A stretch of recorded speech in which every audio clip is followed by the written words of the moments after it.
넷플릭스에서 볼만한 공포 영화 10가지를 추천해드리겠습니다. 가장 먼저 10위에서 만나볼 영화는 가장 일상적인 행위가 가장 끔찍한 공포가 될 수 있음을 증명한 작품, 한국 영화 잠입니다. 행복한 신혼부부 현수와 수진, 배우 이선균과 정유미가 보여주는 완벽한 호흡은 영화 초반의 평화로움을 더욱 극적으로 만듭니다. 하지만 어느 날부터 남편 현수가 잠이 들면 마치 다른 사람처럼 변해 기이한 행동을 하기 시작하죠.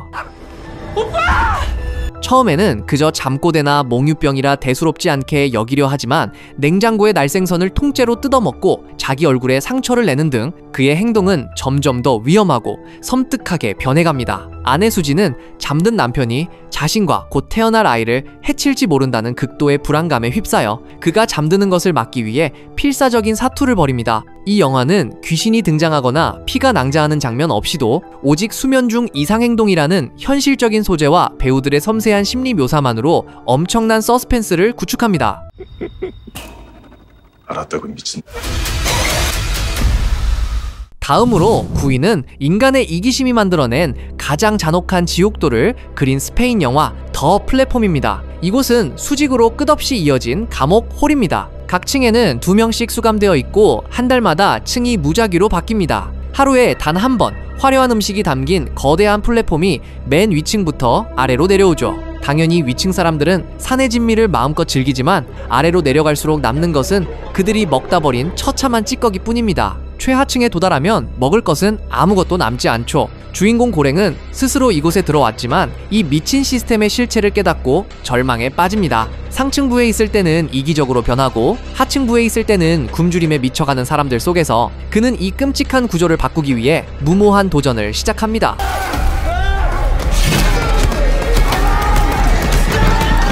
이 영화에는 초자연적인 존재가 등장하지 않습니다. 하지만 극한의 굶주림과 생존 본능 앞에서 인간이 얼마나 추악하고 잔인해질 수 있는지를 너무나도 적나라하게 보여주며 그 어떤 귀신 영화보다 더한 현실적인 공포와 역겨움을 안겨줍니다. 살아남기 위해 서로를 물어뜯고 심지어 인육까지 먹게 되는 과정은 눈을 돌리고 싶을 정도로 끔찍하게 묘사되지만 동시에 인간성에 대한 깊은 고찰을 담고 있어 수많은 논쟁과 해석을 낳았습니다.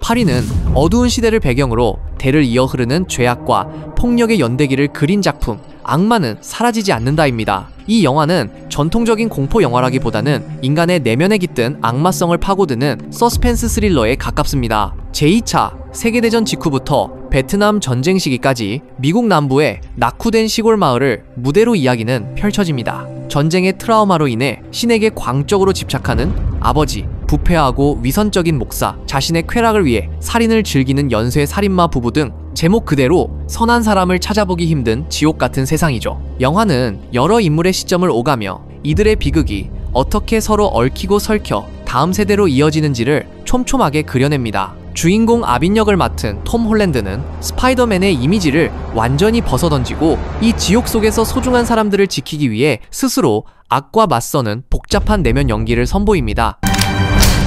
Excuse me, preacher. You got time for a sinner? 또한 부패한 목사 역의 로버트 패틴슨 역시 소름 끼치는 연기로 극의 긴장감을 더합니다. 이 영화는 갑자기 튀어나오는 공포 대신 구원 없는 현실과 인간의 추악함이 주는 묵직하고 서늘한 공포를 선사하며 영화가 끝난 뒤에도 깊고 어두운 여운을 남깁니다. It is our delusion that lead us to sin.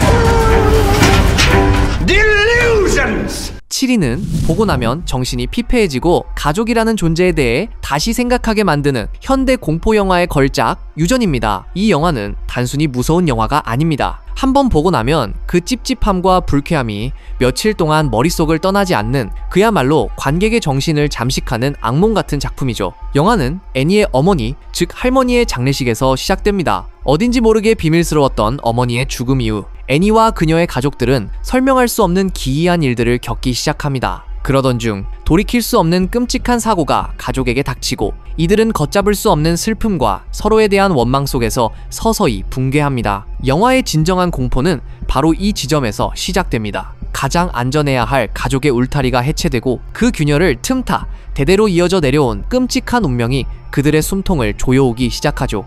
특히 애니 역을 맡은 배우 토니 콜렛의 연기는 신들렸다는 말 외에는 표현할 방법이 없습니다. 슬픔과 분노, 공포와 광기를 오가는 그녀의 표정은 영화의 공포를 한 차원 다른 수준으로 끌어올립니다. 이 영화는 곳곳에 숨겨진 상징과 복선들이 가득해 두 번, 세 번 볼 때마다 새로운 공포를 발견하게 만드는 치밀함을 자랑하며 가족이라는 이름의 저주가 얼마나 끔찍할 수 있는지 보여줍니다.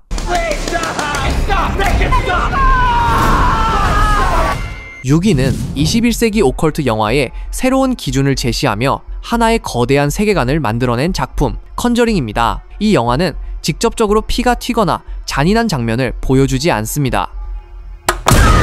대신 정교하게 계산된 카메라 워크와 음향 효과, 그리고 배우들의 연기만으로 심장을 옥죄는 극강의 공포와 서스펜스를 만들어내죠. 영화는 실존 인물인 초자연 현상 전문가 워렌 부부가 겪었던 수많은 사건 파일 중에서도 가장 기이하고 강력했다고 알려진 페론 가족의 실화를 바탕으로 합니다. 꿈에 그리던 새 집으로 이사간 페론 가족은 그날 이후 정체를 알 수 없는 존재에게 밤낮으로 시달리며 지옥 같은 나날을 보내게 되고 결국 워렌 부부에게 도움을 청합니다. 이 영화의 연출을 맡은 제임스 완 감독은 관객이 언제 놀랄지 예측하는 타이밍을 일부러 비켜가며 공포를 증폭시키는 천재적인 재능을 보여줍니다. 특히 옷장 위에서 벌어지는 숨바꼭질, 즉 박수게임 장면은 컨저링 시리즈를 대표하는 최고의 명장면으로 손꼽힙니다. I'm gonna get you now. I can hear you breathing. 5위는 소리가 통제된 세상의 숨막히는 공포를 그린 콰이어트 플레이스입니다. 이 영화의 규칙은 아주 간단합니다. 소리를 내는 순간 정체불명의 괴생 명체에게 공격당해 죽는다.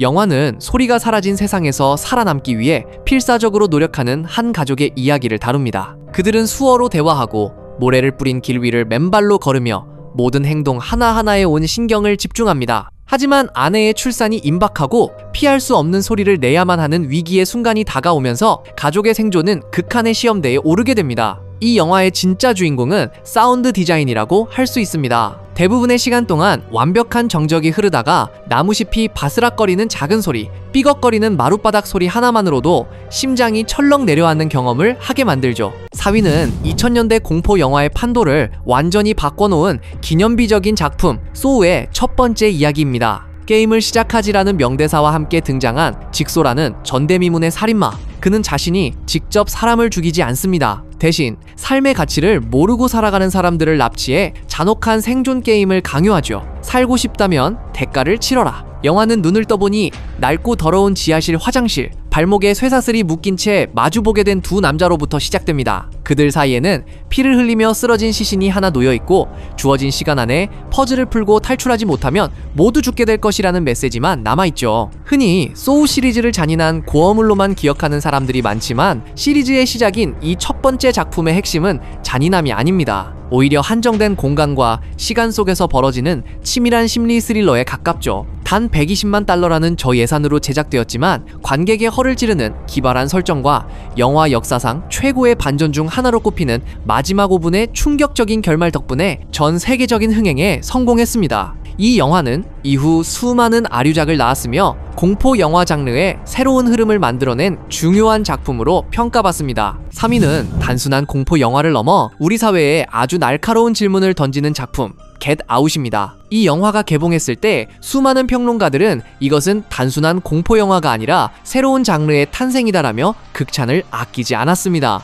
흑인 남성 사진작가 크리스가 백인 여자친구 로즈의 집에 처음으로 인사를 드리러 가면서 벌어지는 기묘하고 끔찍한 사건들을 다루고 있죠. 로즈의 가족들은 겉보기에는 인종차별 없이 그를 환대하는 듯 보이지만 어딘지 모르게 과장된 친절함과 기이한 분위기는 크리스를 점점 불안하게 만듭니다. 그리고 그는 그 집에서 자신 외에 다른 흑인들이 마치 영혼이 없는 사람처럼 행동하는 것을 목격하게 되죠. 코미디언 출신 감독의 데뷔작이라고는 믿기 힘들 정도로 영화는 인종차별이라는 무거운 사회적 메시지를 세련된 상징과 블랙 코미디 그리고 숨막히는 서스펜스로 완벽하게 녹여냈습니다.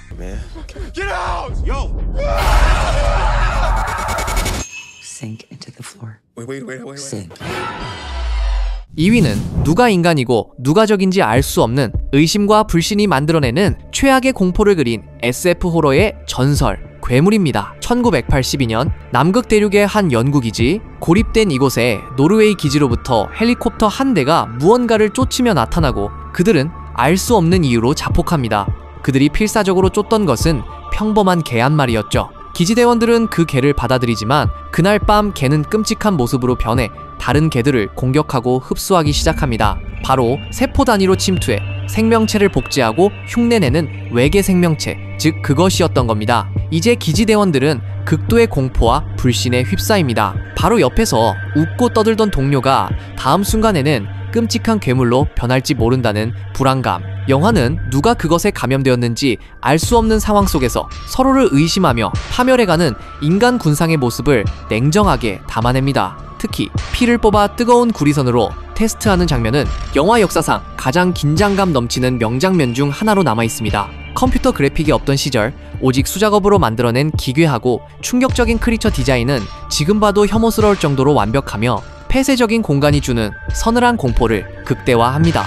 대망의 1위는 공포 영화라는 장르를 예술의 경지로 끌어올린 불멸의 걸작 샤이닝입니다. 스탠리 큐브릭 감독이 만든 이 영화는 단순한 공포를 넘어 수많은 상징과 해석을 낳으며 지금까지도 영화 팬들 사이에서 끊임없이 회자되고 있습니다. 겨울 동안 폭설로 인해 고립되는 오버룩 호텔, 이곳에 관리인으로 오게 된 작가 잭과 그의 가족은 호텔에 깃든 사악한 영혼들과 마주하며 서서히 미쳐가기 시작합니다. 이 영화의 공포는 갑자기 튀어나오는 유령에게서 오는 것이 아닙니다. 광활하지만 텅 비어있는 호텔의 기하학적인 구조, 끊임없이 반복되는 기이한 패턴, 그리고 무엇보다 주인공 잭 역을 맡은 잭 니콜슨의 신들린 광기 어린 연기에서 비롯됩니다. 그는 가족을 사랑하는 평범한 가장에서 도끼를 들고 가족을 위협하는 미치광이로 점차 변해가며 관객들을 압도하죠.